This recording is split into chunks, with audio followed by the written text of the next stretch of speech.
They say family is everything. But mine forgot I existed until they needed me again. I'm Nora, I'm 28. And last weekend, I learned what it really means to be invisible. The grill was hot. The table was set. My house, my first house, looked perfect. I'd spent weeks planning this barbecue. String lights, homemade cookies, the smell of fresh paint and pride. It wasn't fancy, but it was mine. By 2 p.m., my friends had arrived. By 3, I realized my family never would. Not a text, not a call, just silence. Later that night, my phone lit up. Dad calling, messages flooding in, panic everywhere. "Where are you, Nora? It's an emergency!" Apparently Madison, my little sister, had lost her new waitress job.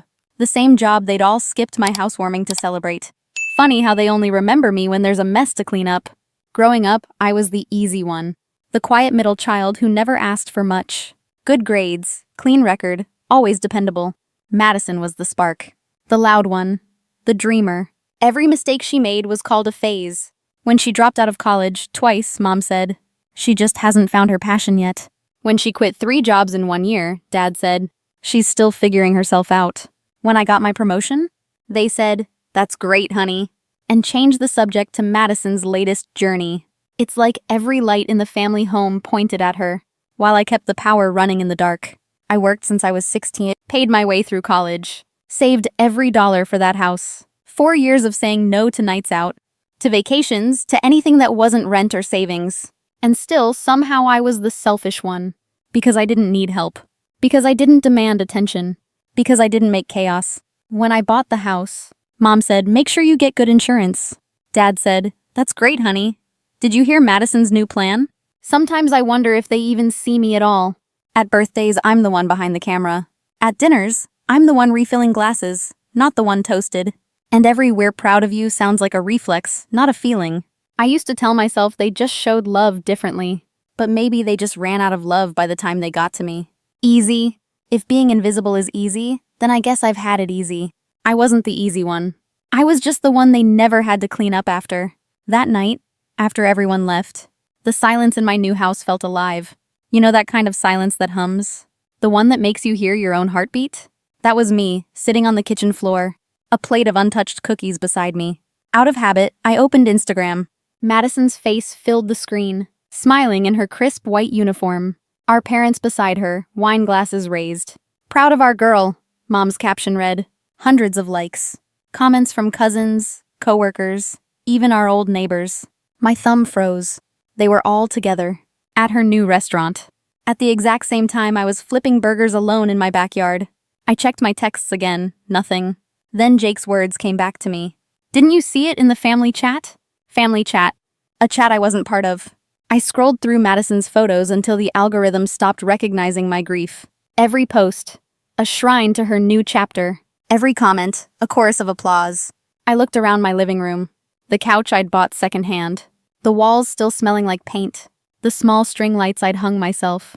And suddenly, the pride I'd felt turned into something colder. It wasn't just that they forgot my barbecue.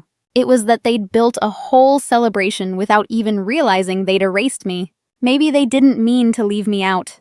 Maybe they just forgot to remember me. I sat there for hours, replaying old memories like home movies. The graduations they almost missed. The birthdays they forgot until the next day. The way Mom always said, "You're so strong, Nora." As if strength was something I'd chosen instead of built out of neglect. And Dad, he never looked disappointed in me, but he never looked proud either. Just neutral, like I'd become furniture in my own family portrait. I used to think love meant patience, that being the stable one was something to be proud of. But what if it just made me invisible? Scrolling back months, I saw it everywhere. Every family post had Madison's name. Every comment thread was a parade of praise. My name showed up like a ghost, an afterthought. The more I looked, the more a strange calm settled over me, like I'd finally stopped begging for a language they'd never learn. That night, I didn't cry. I didn't text anyone. I just closed my phone, turned off the lights, and whispered, "I see it now." It wasn't anger anymore. It was clarity, cold, steady, and final.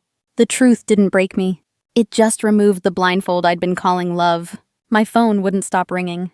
Dad, Mom, Jake, even Madison, all demanding the same thing, that I drop everything and rush to fix her mistake. At first, I just stared at the screen.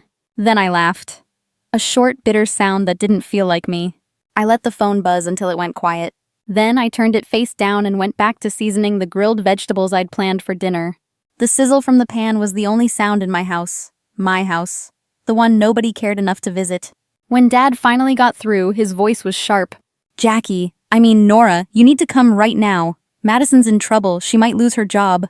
Why? She got into it with her manager. Said something online. You're good with people. Maybe you can smooth it over. That's when I felt something click in my chest. Dad, I said quietly. You skipped my housewarming barbecue to take pictures of Madison at work. You didn't even tell me. And now you want me to drive 40 minutes to fix her mess? No, I'm not coming. He went silent for a long time. Then came the sigh, heavy, disappointed, familiar. You're being dramatic. And click, the line went dead. I stood there for a long time, holding my phone, feeling the echo of that word. Dramatic. The family's favorite label for anything they didn't want to face. It used to hurt. Tonight it didn't.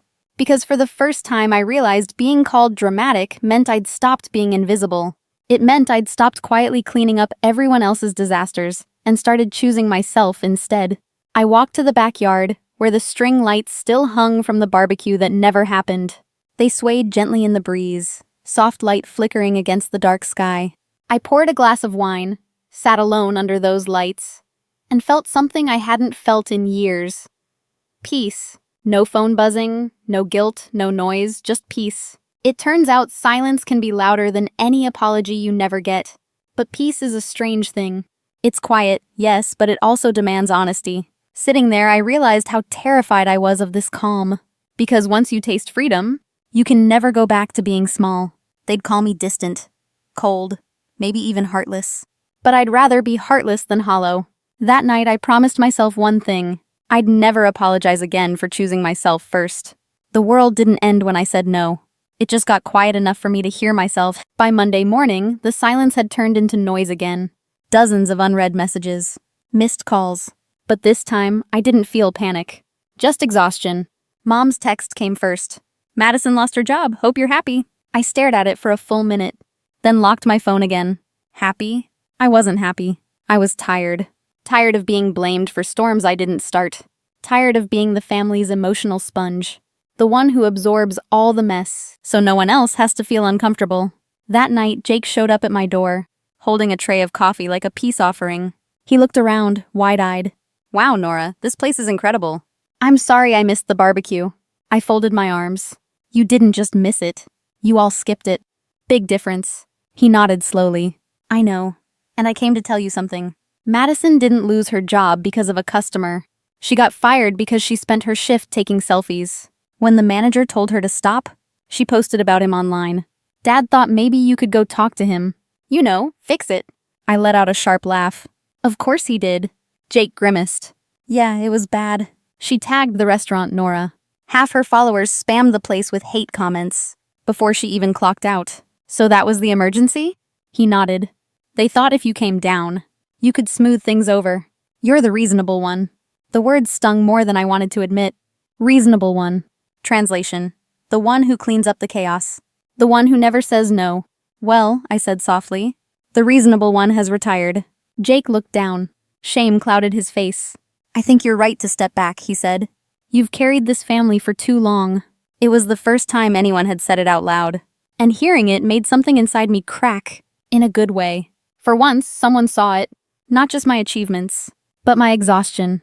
When he left, I sat by the window, coffee in hand, watching dusk settle over the street. My phone buzzed again. Another text from Mom. Family dinner Wednesday. Dad's grilling. Please come. I typed 3 words. Not this time. Then I muted the group chat. The world didn't end. The sky didn't fall. The only thing that broke was the cycle. But in the quiet that followed, I realized something deeper. Peace isn't loud. It doesn't shout or demand attention. It just sits beside you, like a weight finally lifted. And for the first time in years, I didn't feel like the problem to be solved. I felt like my own person. No fixing, no performing, no apologizing for being tired of it all. Just me, breathing. They'd called me dramatic, cold, selfish. But the truth was simple. I was finally free enough to disappoint them. The next morning felt strange. Too quiet. Too calm. No buzzing phone. No guilt sitting on my chest. For once, I didn't wake up wondering who needed me today. I just existed. Coffee, sunlight through the window, silence that didn't feel empty. A week passed before anyone reached out. Jake texted first. Dinner soon? Just us. It wasn't an apology, but it was a start. Then Mom called. Her voice was smaller than usual. Nora, I think we took you for granted. It wasn't everything I wanted to hear, but it was honest. I know you love Madison, I said, but I need you to love me loudly too. She cried. I didn't. For once, the tears weren't mine to carry. That weekend, I planted flowers in my backyard. The soil was soft and forgiving. Every bloom felt like a promise that things could grow again, even after neglect. I wasn't waiting for their approval anymore. I wasn't waiting for a seat at a table I'd already outgrown. Because the truth was simple. Family isn't just the people you're born to. It's the ones who show up, the ones who listen, the ones who see you. And sometimes, you have to walk away from the noise to hear yourself again. If you've ever been made to feel invisible, I see you. You're not too much. You're not too cold. You're not hard to love. You're just done being small for people who never noticed your light. So choose yourself. Start over if you have to. And when they finally notice you're gone, let them wonder how they lost. The quiet one who kept everything together. I didn't need to fix my family. I just needed to fix the way I let them define me. If you've ever had to walk away to find peace, you're not alone. Wherever you're watching from, morning coffee or late night quiet, I'd like to hear your story in the comments. And if this one stayed with you, subscribe to join a community that believes strength isn't silence, it's knowing when to speak.